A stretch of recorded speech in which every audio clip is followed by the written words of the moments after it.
5 अगस्त 2019 जब जम्मू कश्मीर को धारा 370 से आजाद कर दिया गया था, कहा गया था कि धारा 370 के साथ साथ वहां पर कश्मीरी पंडित और हिंदुस्तान के बाकी इलाकों के जो लोग हैं सब बेखौफ होकर वहां रह सकते हैं, घूम फिर सकते हैं।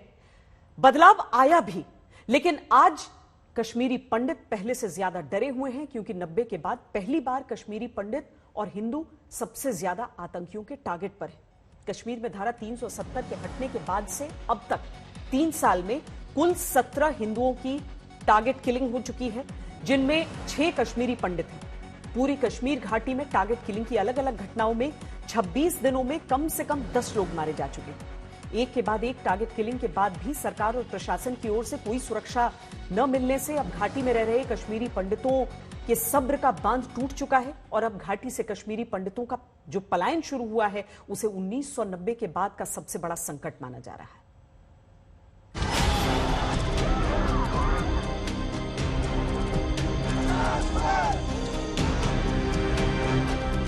कश्मीरी पंडितों के खून के प्यासे आतंकवादी तब भी थे, आज भी हैं। कश्मीरी पंडितों सहित तमाम हिंदुओं को जिंदगी और मौत में से एक को चुनने का प्रश्न तब भी था, आज भी है। कश्मीरी पंडितों सहित हिंदुओं की टारगेट किलिंग तब भी हो रही थी, आज भी हो रही है।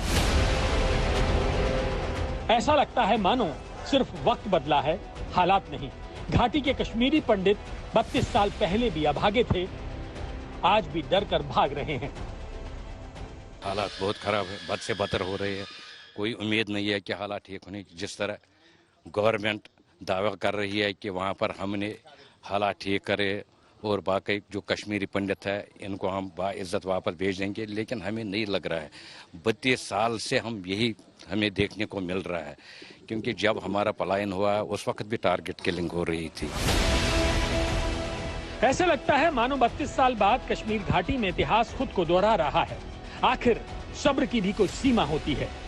पीएम पैकेज के तहत कश्मीरी पंडितों को बसाने के लिए बनी अनंतनाग के मट्टन स्थित पंडित कॉलोनी में सन्नाटा पसरा है, जहां से 90% लोग जा चुके हैं। हम प्रशासन से पहले दिन से, जब राहुल भट्ट की किलिंग हुई थी, तो डे 1 से हम यही बोल रहे हैं कि हमें यहाँ से सेफली निकाला जाए। इस दौरान हमने डिस्ट्रिक्ट एडमिनिस्ट्रेशन, डिविजनल कमिश्नर सबके साथ, IGP Kashmir, even LG administration में जहाँ पे आला अधिकारी मौजूद थे और हमारे सारे रिप्रेजेंटेटिव्स, हमने एक ही मांग रखी, हमें यहाँ से रिलोकेट किया जाए। तब तक जब तक घाटी के अंदर हालात सामान्य न हो, तब तक हमें यहाँ पे मतलब स्ट्रेटेजिक होस्टेजेस के तौर पे ना रखा जाए। यही हाल कश्मीर की हर एक पंडित कॉलोनी का है, जहां गलियों में सन्नाटा है, घरों पर ताला है। जो चले गए पता नहीं दोबारा लौटेंगे या नहीं, और जो ठहर गए हैं वो जिंदा बचेंगे या नहीं, इसकी गारंटी कोई नहीं दे रहा।